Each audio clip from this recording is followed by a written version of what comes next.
Welcome to the lecture on Module 3 Virus, Worms and Other Malwares.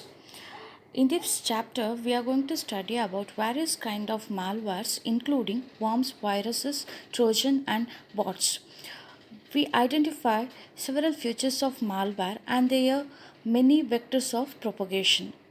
Some malwares are activated by human intervention, that is, the click of the infected email attachment or visit to the website hosting malicious code. On the other hand, internet scanning worms spread automatically without human intervention. Recently, another type of malware called bots have received much press. An army of compromised computers or bots under the control of a single master is referred to as botnet. Botnets have been used for sending spam mail, launching distributed denial of service attack, and in identifying theft.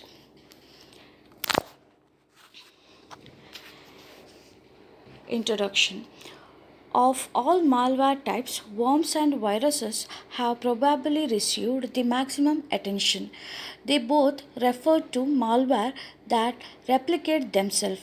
A virus launches itself onto an executable file or program, while a worm is typically a standalone program. A virus infects a file and uses it as a host from which to infect other files, while a worm spread from one computer to another. The rate of spread of virus in general is relatively slow.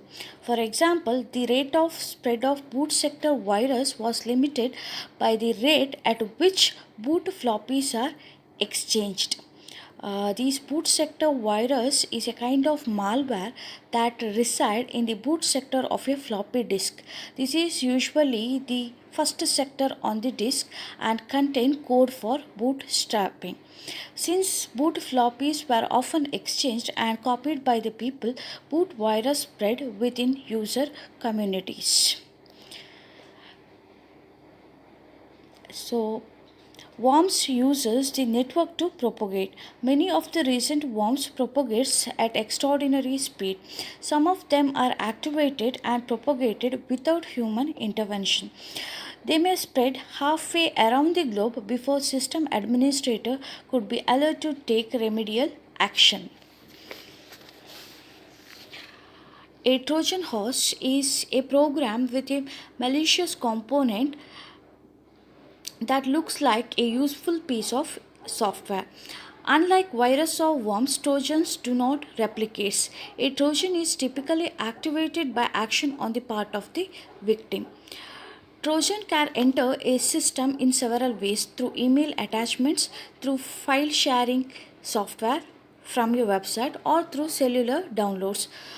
For example, a user may download and while the calculator may function as expected, it may also perform a more insidious task such as reading a file on the disk and setting up a network connection to a hacker over which it communicates that file. Next, we'll see about various characteristics of virus. When a virus infected program is run, the virus code is executed first. One of the first tasks of virus code is to seek other programs not yet infected and then passes on the infection to other or more of them. A truly malicious virus may then perform actions such as deleting certain files. All the virus code need not be located at the start of the infected file. In some cases, virus code is both prepended and appended to the host file. Virus code could be split into several segments and interspersed throughout the infected file using the jump statements at the end of each virus segment.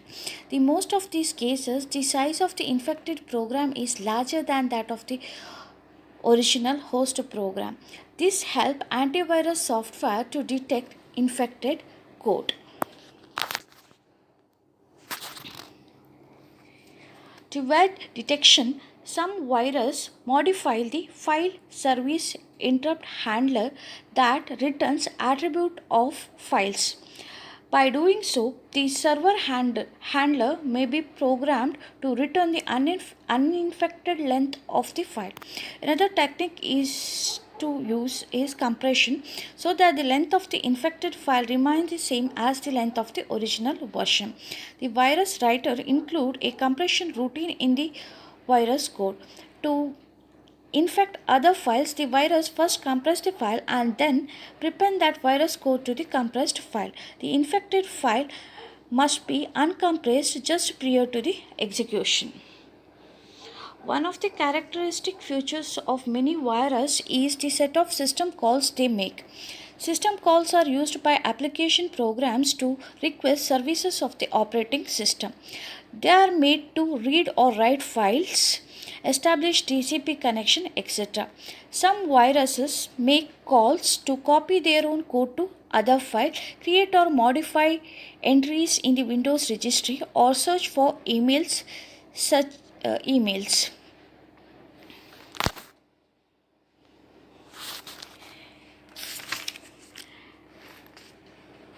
Next we'll see about the worm characteristics. First we will see about classes and features. Worms are most commonly classified based on their vector of propagation. The main category include internet scanning worms, email worms, peer-to-peer worms, web worms, and mobile worms. Now we will see what are the characteristics of worm. The first characteristic is enhanced targeting. The most important attribute of a worm is that it spread its infection to other computer. But how does a worm know who to target next? Many target selection strategies have been proposed and implemented. Worms that spread through email, for example, have an easy way to figure out their targets. All they need to do is look into the victim's mailbox or email address book to find a set of targets. A mobile worm obtained phone numbers of the potential victims from the phone book in the cellular phone hosting the worm. Some web worms uses search engines to harvest URLs of potentially vulnerable targets. Internet scanning worms, on the other hand, scan the IP address space for the vulnerable machines. The most straightforward approach is random scanning, choosing IP address at random. This was adapted by CodeRed version 1. CodeRed version 2 adopted localized scanning. Over 80% of the time, it attempted to connect to victims with whom it shares the network address. This strategy was more successful since hosts in the same network are likely to be closer and be running the same software. The next feature is enhanced speed. To enhance the infection rate, some worms are designed to span multiple threads. Each thread is responsible for setting up connection to different subset of hosts, thus increasing the rate at which infection is spread. Some worms reduces infection latency by targeting a buffer overflow vulnerability on the application that employs UDP rather than TCP. As you will be knowing, TCP connection establishment involves a three-way handshake and it is time consuming. In contrast, if you go for UDP, it is connectionless. This sharply reduces infection latency. A steep increase in the number of infected machines at the very outset of a worm epidemic has a multiplicative effect on spreading rate. For this purpose, the attacker could create one or more hit lists carrying addresses of several thousand vulnerable machines. The first worm to be let loose could carry one such list. As a worm infects each new machine, it splits its list between itself and the machine it has to be infected. The most of the machines on the hit list are vulnerable. The worm spread rapidly during the initial stage of epidemic. Therefore, the infected machines could spread the infection using random scanning or some other spreading method.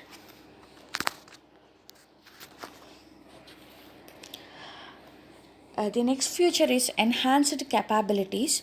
Most worms have unique and distinct signatures. It is a pattern of bits, usually assembly language code, which appears in all instances of the worm. Worms and virus signatures are the key to detect them. However, there are again some other techniques to detect viruses and worms. One such technique is the use of encryption for distinguishing worm code. Different instances of the worm may use different keys for encryption. Thus, they might fail to match any existing worm signature. Such worms are said to be polymorphic.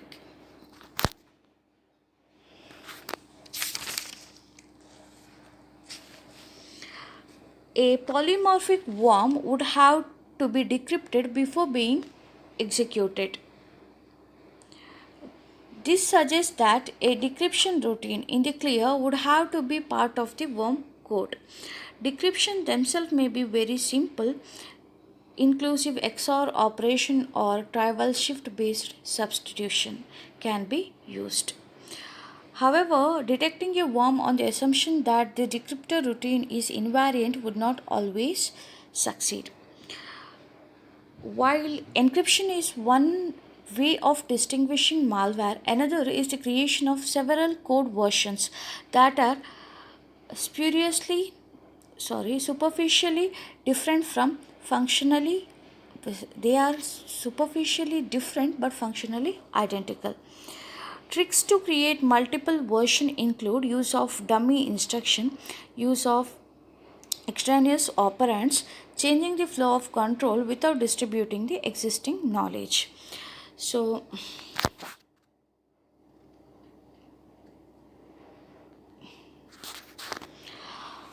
this particular figure shows the version of assembly code that look different but perform the same function. So here you can see the required assembly code is this one. This is the pseudocode. Assembly code version is this one, which is the direct execution of this particular code. But you can observe the assembly code version 2. Here the working is same as this one, but additional instructions are added. The second version has also a spurious branch instruction to confuse worm code detection software that relies on control flow analysis. Worms that has multiple such versions with or without relying on the encryption are referred as metamorphic worms. The next characteristic is enhanced destructive power. It is estimated that worms such as Code Red and Nimda causes billions of dollars in damage. How are these costs are estimated?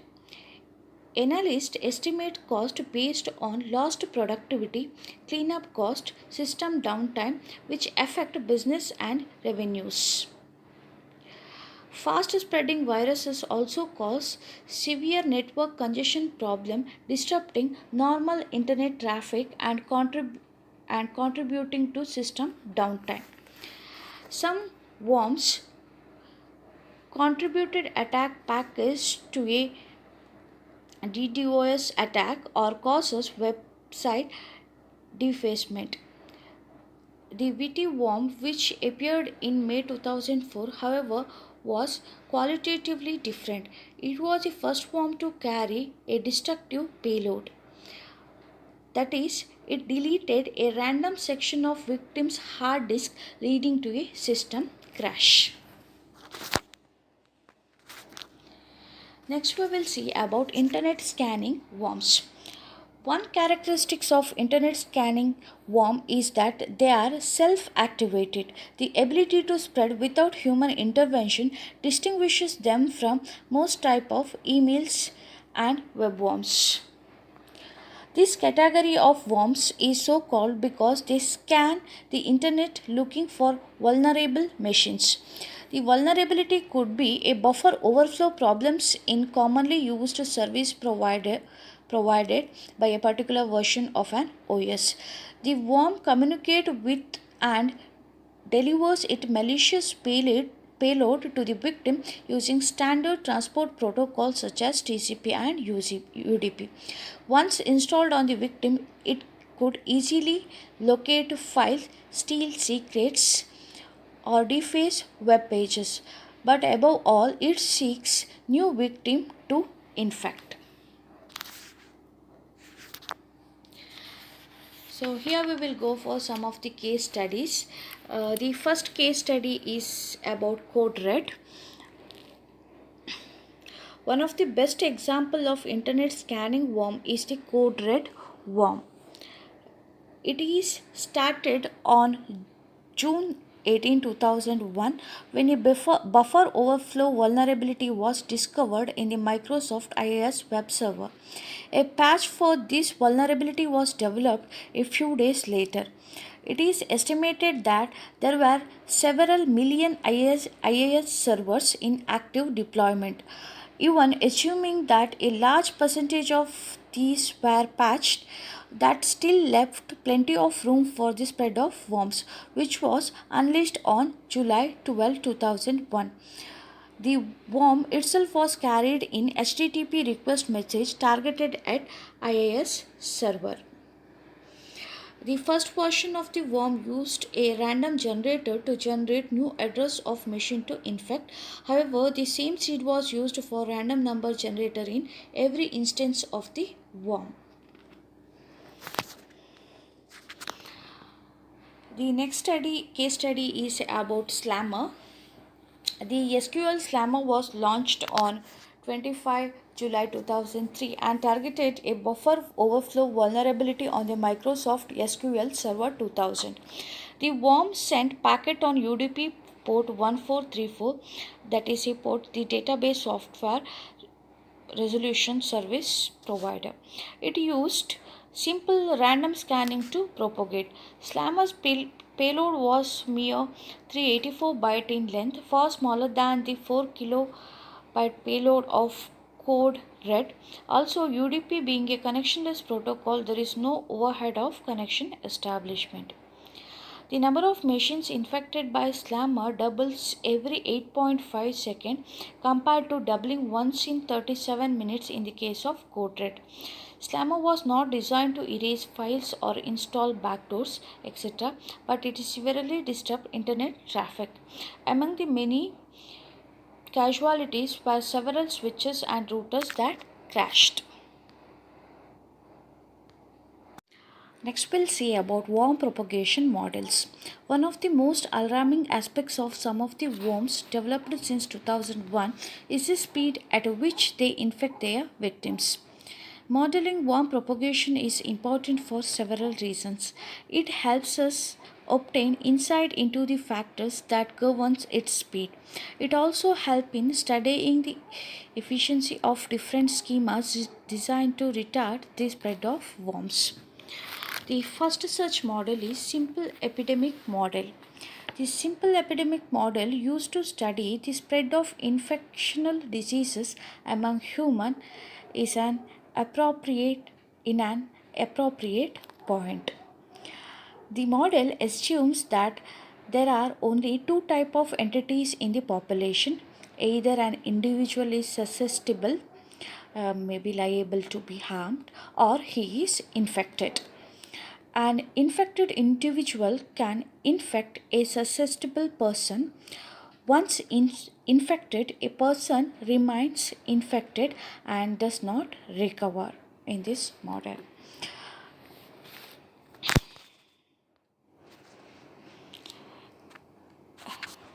Let n be the size of total population. Let I of t be the number of infected individual at a time t. The number of susceptible at a time t is then n minus n minus I of t. Let beta be the initial infection rate, that is, each infected person attempt to pass an infection to beta susceptibles in one time unit. The following differential equation capture the number of infected persons at t, that is di is equal to beta of I of t into 1 minus I of t by n of dt, or beta into dt is equal to d of I of t divided by I of t by 1 minus I of t by n. In an infinite population, each infected person infects beta dt susceptibles in time interval dt. However, in a finite population of size n, the probability that the target of an infective is already infected is I of t by n. Such target do not add to the population of newly infected.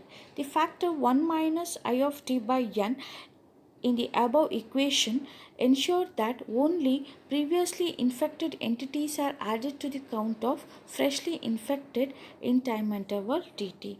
So together this both will yield this equation. So we can discuss this equation with respect to code red. A crucial observation is that the simple epidemic model is fairly accurate in determining the number of infected machines in the first 15 hours following the outbreak of code red 1. Thereafter, the observed data and the model diverge. There are several explanations for this. First, some administrators applied patches so that their system, whether infected or susceptible, ceased to be either after being patched. Also, the large amount of scan traffic caused congestion on the internet, caused a reduction in infection rate. The next model what we will discuss is Kermark and McKendrick model or KM model. This model more accurately models the spread of human infection diseases by considering three categories of people: those who are susceptible, let it be state yes; those who are infectional, state I; and those who are neither. That is, the individual who are cured or those who have succumbed to the disease, that is represented by termination state T, terminal T. So initially all individuals in the population are susceptible. It is possible to go from state yes to I but not vice versa. This diagram will show that it is possible to move from state yes susceptible to infected after receiving the infection. An infectional person may or may not be cured. If cured, however, he is never again vulnerable to the disease. So that is, after receiving the infection, once if it is cured, means installing the patches, after installing the patches he will move into a state 2. So the transition from state I to 2 corresponds to an infected machine being patched, this state. Also, such a machine is never again vulnerable to code red infection. The next model is more realistic. Here one way shows patches are installed before getting infected. The next part shows that after getting infected, patches are applied and machine will move to state P1. So here P1 and P2 are the state representing patched. So as before, let we derive the model. As before, let I of t be the number of infectional machines at time t, let n be the total number of machines, and let beta be the infection rate. Let s of t be the number of susceptibles. So the number of machines in the terminal state is n minus I of s of t, number of susceptibles, minus I of t, that is number of infectional. So the Km set of equation is ds by dt is equal to minus beta I of t into s of t by n, and d of n minus s of t minus I of t by dt is equal to lambda I into t. So this describes the rate at which the susceptible decreases due to the transmission to the infectional state, and the second equation captures the rate at which machine in the terminal state increases. Next we will see about topological worms. Topological worms are so called because machines vulnerable to such worms can be represented as a graph with the nodes representing vulnerable machines. An edge between machine A and machine B exists if A knows or stores the address of B and is capable of directly infecting B by sending it a malicious payload. The topology worms has a focused target. Their immediate target are their neighbors, who are in turn spread the infection to their neighbors and so on. Thus their rate of spreading is potentially faster than the internet scanning worms. So here we are going to study about two types of topological worms, that is email worms and peer-to-peer worms. First we'll see what you mean by email worms.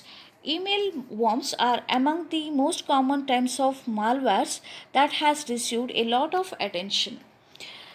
The email worms propagate through infected email. The victim receives emails that appear to have come from the trusted or familiar source. On the other occasion, the email recipient is lured by the attachment with a catchy caption. In either the case, the worm is activated when the user clicks on the attachment. A classic example of email worm is I love you worm, unleashed in 2000. It appeared in the victim's inbox sporting the catchy title I love you. The victim sees an innocent text file attached to the email. In reality, the file named loveletter.txt.vbs contains Visual Basic script. By clicking on this attachment, the embedded VB script executes, sending a copy of itself to every person in the victim's contact list. Many email worms exploit the fact that the document created by certain word processor embed software macros in them. The macro execute when the document is opened. For example, the Melissa was a macro worm that propagate by sending copy of itself to the first 50% in the victim's address book.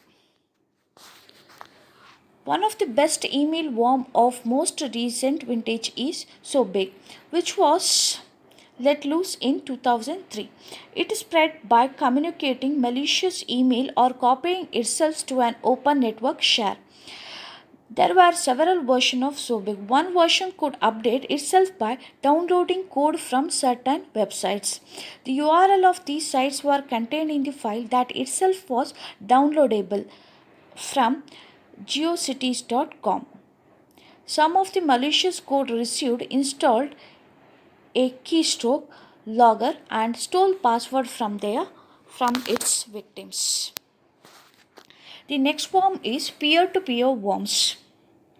A peer-to-peer network is a massively distributed system of computers where each peer or node plays the role of both client and server. Here, each peer can act as a client as well as servers.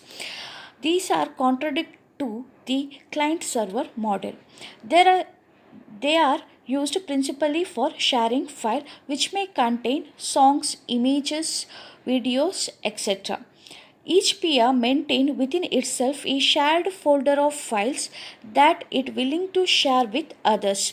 Users do not download files from a central server but from their peers located across the globe. To see how peer-to-peer worms spread, it is important to understand how peer-to-peer network works. Most peer-to-peer networks uses overlay networks, which is logical network of peers. You may have heard about how torrent files are downloaded. It will make use of peer-to-peer model. Two peers are said to be neighbors at any given point of time. if there is a active TCP connection between them. Now, just go through this diagram. This is an example for a peer-to-peer network. Here, you just consider a peer A. Now, peer A wishes to download a file, let it be ABC. So, first it will create a query request message for ABC, which it will send it to all its neighbors. So that query is represented by Q1. So you can look over here, it will send query to its neighbors. Each neighbor that does not have that file in terms queries its neighbors and so on.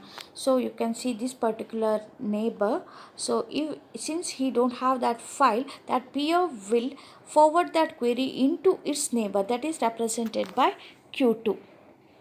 So many peers are those hard at hard work independently trying to locate a peer who has ABC and willing to share it. If a peer has ABC, it returns a query hit. This message traces the path of query request in reverse. So a requesting node may receive multiple positive responses. For example, here A is searching for the file ABC. Now you just consider peer B and peer C has that file. Now peer C and B will give reply back to A by tracing the query path. Now A has received two responses. One is from C and one is from B. Now it can choose any one of them and directly contact them. That is, for example, in this case you just consider A will chooses B. Now node A send its IP address to node B with a request that file ABC be downloaded to that IP address. Then the file will be downloaded either using FTP or HTTP. Here are some potential way in which peer-to-peer worms may spread. One of the simplest is form of a malicious peer to respond positively to any query. If the requester then chooses to download the file from that malicious peer, the latter sends an infected file whose name is changed to match that of the requested file. The infected file contains a worm which passes on its infection to the requester. Once infected, the requester mimics the behavior of the malicious peer, thus helping to propagate the infection. Alternatively, various popular files stored in the shared folder of the peer may also get infected. When any of them is downloaded, the infection spread to the shared folder of the requesting peer. The peers in a given peer-to-peer network run the same peer-to-peer protocol. There are usually few different implementation of their protocol, leading to little software diversity.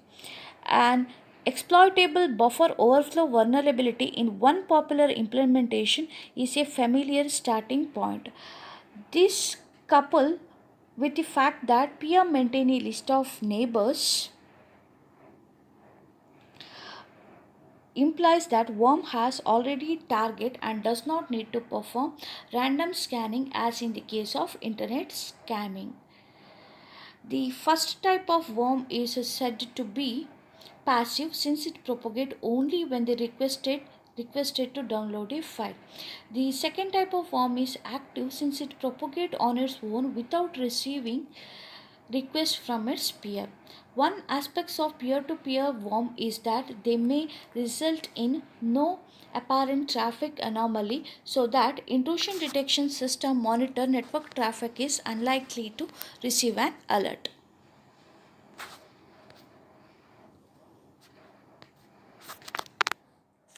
Worms and case study.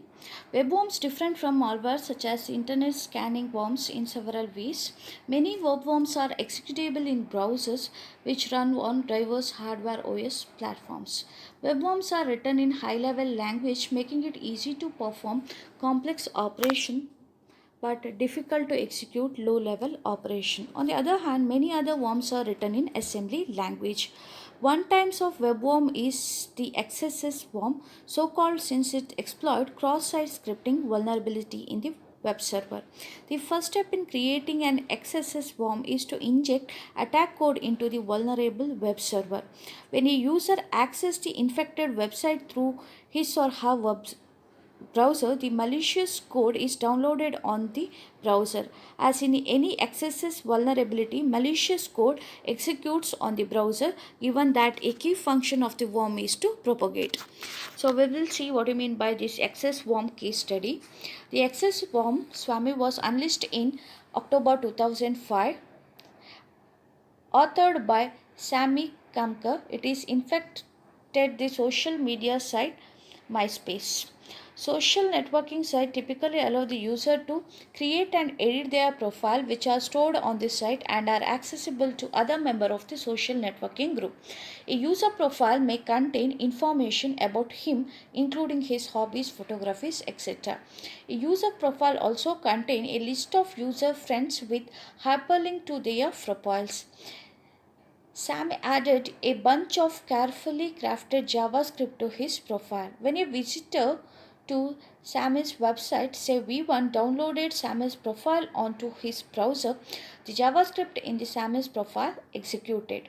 This causes Sammy to be added as a friend in V1's profile and also to include the message, but most of all, Sammy is my hero. Within 20 hours of the first visit to Sammy's profile, Sammy had been added as a friend to more than millions user profiles. This rate of spread was even faster than that of CodeRed. The malicious script uploaded itself on V1's profile on MySpace server, thus infected it. This is done by an HTTP post request sent from browser to the server. However, that would cause the screen to freeze between sending the request and receiving the HTTP response from the server. To ensure that viewer and a normal screen experience, Sammy's JavaScript created an XML HTTP request object which was used to send the malicious JavaScript to the MySpace server. Unlike the regular HTTP request, the message from an XML HTTP request object is asynchronous and run in background. So this is all about this module, this chapter. Next we will see about what you mean by firewall in the next lecture.